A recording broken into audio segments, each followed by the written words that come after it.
جناب رسول کریم محمد مصطفیٰ صلی اللہ علیہ وسلم سے پہلے تمام ہی انبیاء کرام پر اللہ تبارک و تعالیٰ کی وحی نازل ہوتی رہی ہے، اور اس وحی کی دو قسمیں ہیں۔ ایک وحی وہ ہے جو اللہ تبارک و تعالیٰ اپنے پیغمبروں کو مختلف مواقع پر کچھ ہدایات عطا فرمانے کے لیے نازل فرماتا ہے، لیکن وہ وحی کسی کتاب کی صورت میں محفوظ نہیں ہوتی، بلکہ وہ پیغمبر پر نازل کر دی جاتی ہے، اور پھر وہ پیغمبر اس کے مضمون کو اپنی امت تک پہنچاتا ہے۔ اس کو وحی غیر مطلوب بھی کہا جاتا ہے۔ اور ایک وحی وہ ہے کہ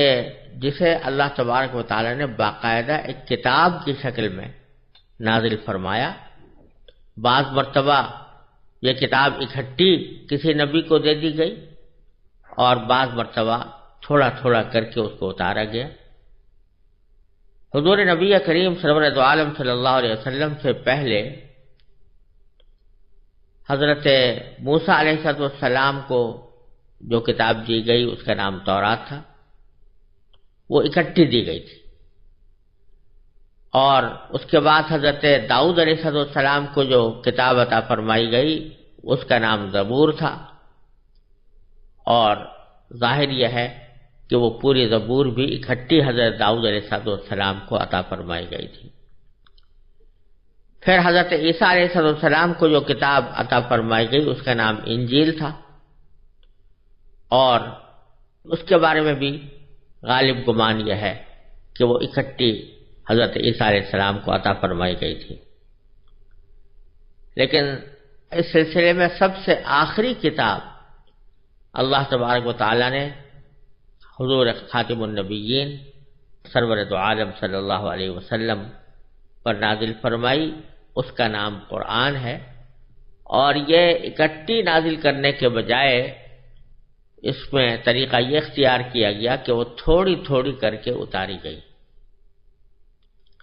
یعنی حالات اور مواقع کے لحاظ سے اللہ تبارک و تعالیٰ کو جو ہدایات عطا فرمانی تھی وہ ان حالات اور مواقع پر تھوڑی تھوڑی کر کے نازل کی گئی، اور اس طرح قرآن کریم 23 سال میں مکمل ہوا۔ اس کتاب کا نام قرآن رکھا گیا۔ یوں تو قرآن کریم کے کئی نام ہیں، جن میں سے کچھ نام ایسے ہیں جو قرآن کریم نے خود استعمال فرمائے ہیں۔ ایک نام قرآن ہے، ایک فرقان ہے، ایک ذکر ہے، اور ایک الکتاب ہے۔ الکتاب کا مطلب ہے مخصوص کتاب، اور وہ مخصوص کتاب اس لیے قرآن کریم کو کہا جاتا ہے کہ اس سے زیادہ معتبر، مستند اور صحیح کتاب کوئی اور نہیں ہو سکتی، اس لیے اس کو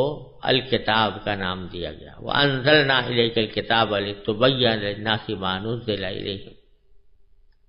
وہاں الکتاب سے مراد قرآن کریم ہے۔ اسی طرح قرآن کریم کا دوسرا نام الذکر بھی ہے۔ اِنَّا نَحْنُ نَزَّلْنَا الذِّكْرَ وَإِنَّا لَهُ لَحَافِظُونَ، قرآن کریم نے فرمایا کہ ہم نے ہی یہ ذکر نازل کیا ہے اور ہم ہی اس کی حفاظت کرنے والے ہیں۔ ذکر کے لفظی معنی نصیحت کے ہوتے ہیں، تو چونکہ یہ کتاب سراپا نصیحت ہے اس لیے اس کا نام الذکر بھی ہے۔ تیسرا نام الفرقان۔ الفرقان کے لفظی معنی ہوتے ہیں وہ چیز جو حق اور باطل کے درمیان تمیز پیدا کر دے، حق اور باطل کے درمیان فرق کو کھول کھول کر بیان کر دے، حق اور باطل کے درمیان واضح امتیاز پیدا کر دے، فرق کرنے والا، یعنی حق اور باطل میں فرق کرنے والا۔ اس لیے بعض اوقات اس کا ترجمہ معیار سے بھی کیا جاتا ہے کہ وہ معیار جس کی بنیاد پر حق اور باطل میں فرق کیا جائے۔ تو قرآن کریم کا تیسرا نام الفرقان بھی ہے، اور قرآن کریم نے سورہ آل عمران کے شروع میں یہی نام قرآن کریم کے لیے استعمال فرمایا، وَأَنزَلَ الْفُرْقَانَ، کہ اللہ تعالیٰ نے فرقان نازل فرمایا۔ اور تیسرا نام جو زیادہ مشہور و معروف ہے اور ہر شخص اس کو جانتا ہے، وہ القرآن ہے۔ القرآن کے لفظی معنی ہے وہ کتاب جو پڑھی جائے، وہ چیز جو پڑھی جائے، اور یہاں مراد ہے وہ کتاب جو پڑھی جائے، کیونکہ اس کا جیسا کہ آپ آگے دیکھیں گے کہ اس کتاب کا آغاز ہی پڑھنے کے حکم سے ہوا، اقرأ بسم ربک الذی خلق۔ اور یہ ایک حقیقت ہے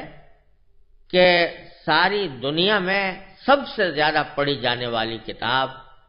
یہی قرآن ہے۔ تو القرآن کے معنی ہوئے وہ کتاب جو پڑھی جائے، پڑھی جانے والی کتاب۔ یوں تو بہت سی کتابیں پڑھی جاتی ہیں، لیکن اس کے پڑھے جانے کی خصوصیت ایک تو یہ ہے کہ دنیا میں کوئی کتاب اتنی زیادہ نہیں پڑھی جاتی جتنی یہ قرآن پڑھی جاتی ہے۔ اس کا اندازہ آپ کو اس سے ہو سکتا ہے کہ دنیا کے کسی بھی خطے میں کوئی لمحہ ایسا نہیں ہے جس میں کہیں نہ کہیں قرآن کریم پڑھا نہ جا رہا ہو، کیونکہ آپ جانتے ہیں کہ دنیا گول ہے اور ہر لمحے کہیں سورج نکل رہا ہے، کہیں سورج غروب ہو رہا ہے، اور کہیں فجر کا وقت ہے، کہیں اشراق کا وقت ہے، کہیں ظہر کا وقت ہے، کہیں عصر ہے، کہیں مغرب ہے، کہیں عشاء ہے، اور کوئی وقت ایسا نہیں ہے کہ جو زمین کے کسی نہ کسی خطے پر کسی نماز کا وقت نہ ہو،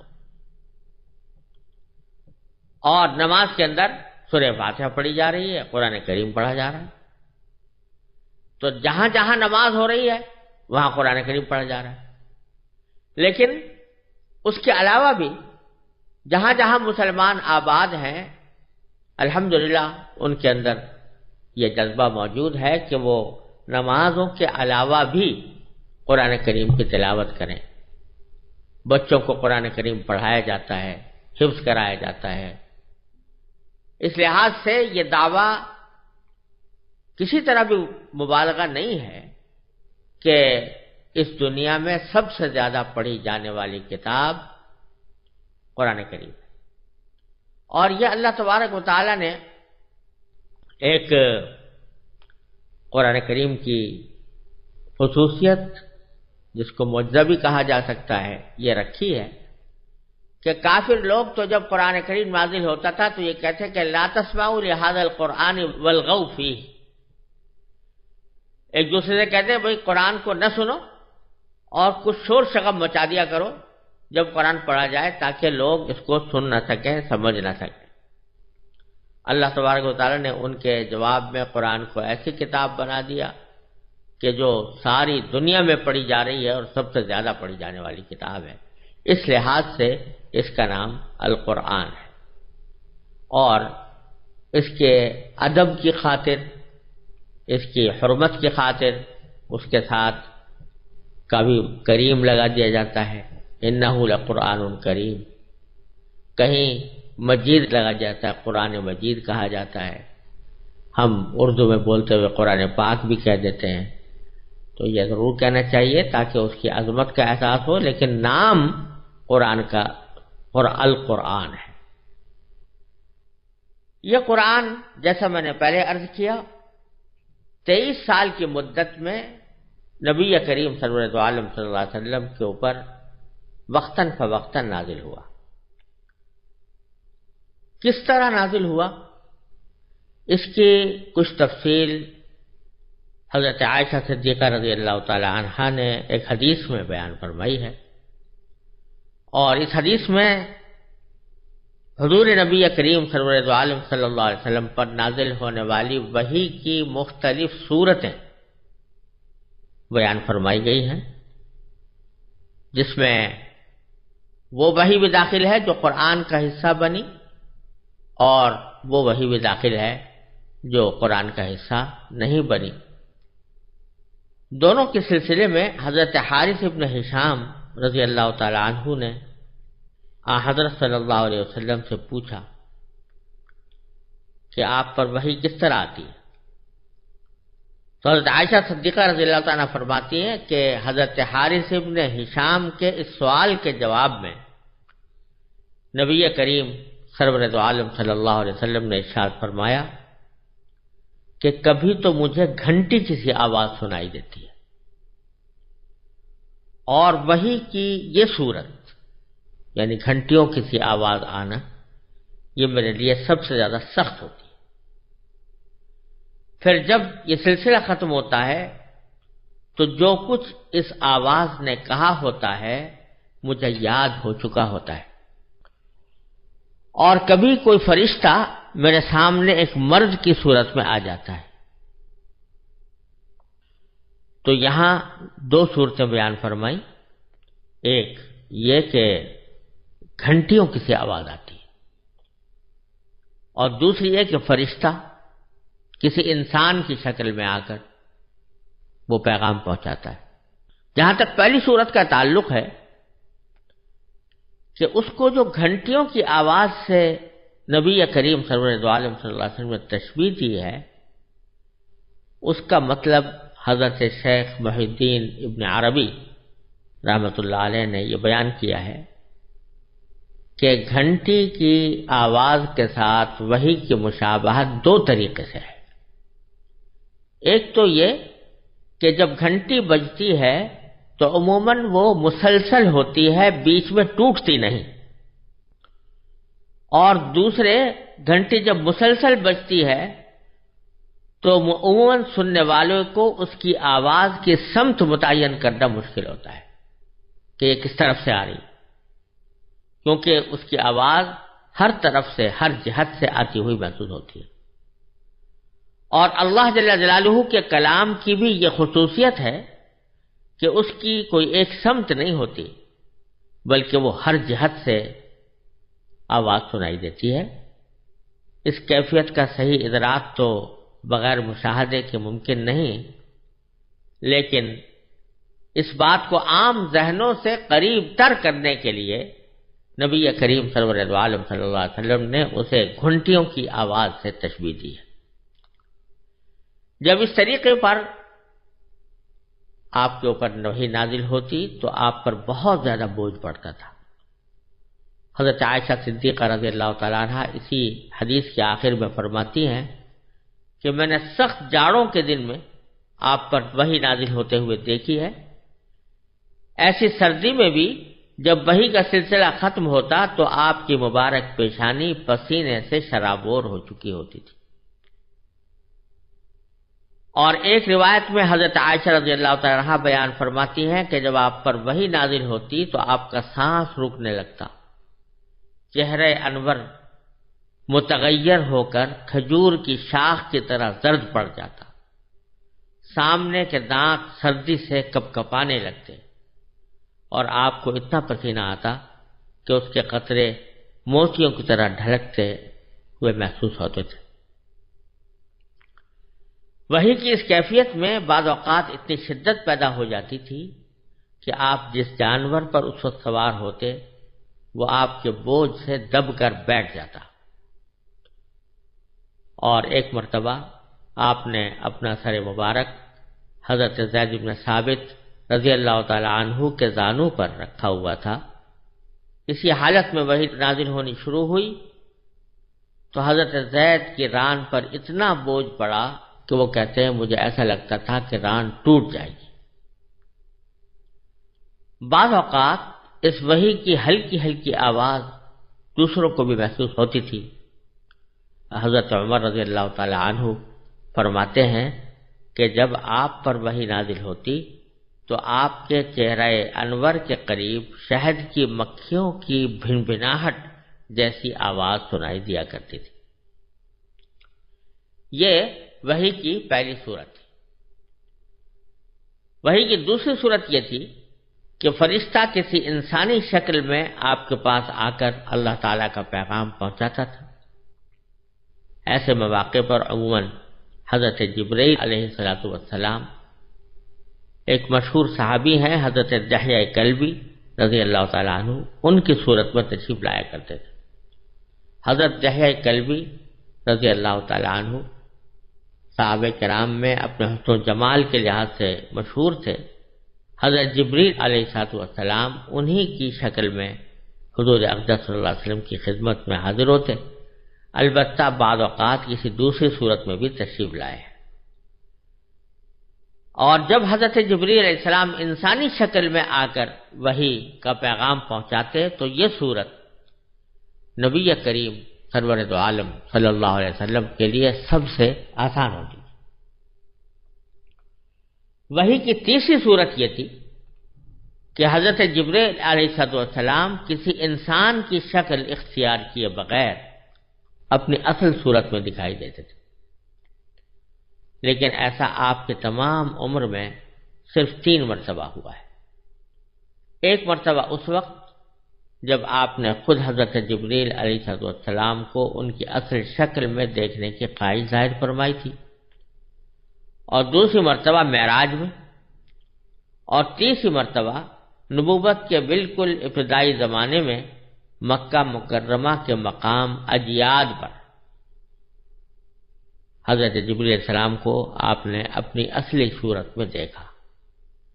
پہلے 2 واقعات تو صحیح سند سے ثابت ہیں، البتہ یہ آخری واقعہ سنداً کمزور ہونے کی وجہ سے مشکوک ہے، جیسا کہ حافظ ابن حجر رحمۃ اللہ علیہ نے بخاری شریف کی شرح میں یہ بات ارشاد فرمائی۔ وحی کی چوتھی صورت براہ راست اور بلا واسطہ اللہ تبارک و تعالی سے ہم کلامی کی بھی ہوتی ہے۔ یہ شرف حضور اقدس صلی اللہ علیہ وسلم کو بیداری کی حالت میں صرف ایک بار یعنی معراج کے وقت حاصل ہوا، البتہ ایک مرتبہ خواب میں بھی آپ اللہ تعالی سے ہم کلام ہوئے، جیسا کہ علامہ جلال الدین سیوطی نے الاتقان میں اس کی وضاحت فرمائی ہے۔ وحی کی 5ویں صورت یہ تھی کہ حضرت جبریل علیہ السلام کسی بھی صورت میں سامنے آئے بغیر، یعنی نہ تو انسان کی صورت میں آتے تھے نہ اپنی اصل صورت میں، اس کے بغیر آپ کے دل مبارک میں کوئی بات ڈال دیتے تھے، جس کو القاء بھی کہا جاتا ہے، اور عربی میں اصطلاحاً اس کو نفس بالروع سے تعبیر کیا جاتا ہے۔ تو یہ بعض اوقات وحی نبی کریم صلی اللہ علیہ وسلم کے قلب مبارک پر اس طرح بھی نازل کی جاتی تھی کہ براہ راست قلب کے اوپر، دل کے اوپر کوئی بات ڈال دی گئی، اور وہ فرشتے کے ذریعے ڈالی جاتی تھی، لیکن سرکار دو عالم صلی اللہ علیہ وسلم کو پورا یقین ہو جاتا تھا کہ یہ بات جو میرے دل میں ڈالی گئی ہے یہ اللہ تبارک و تعالیٰ کی طرف سے وحی ہے۔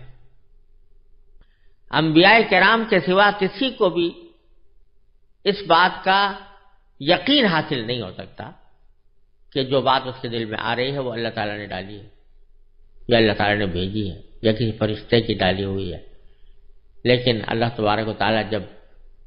کسی کو اپنا پیغمبر بناتے ہیں اور اس کو نبوت کا فریضہ سونپتے ہیں تو پھر اس کو یہ علم بھی عطا فرماتے ہیں، وہ اس بات میں تمیز کر سکتا ہے کہ دل میں جو باتیں آ رہی ہیں کون سی میری اپنے ذاتی خیالات ہیں اور کون سی باتیں ایسی ہیں جو اللہ تبارک و تعالیٰ کی طرف سے میرے دل میں ڈالی جا رہی ہیں۔ اور جب نبی کو یقین ہو جاتا ہے کہ یہ اللہ تعالیٰ کی طرف سے دل میں ڈالی ہوئی بات ہے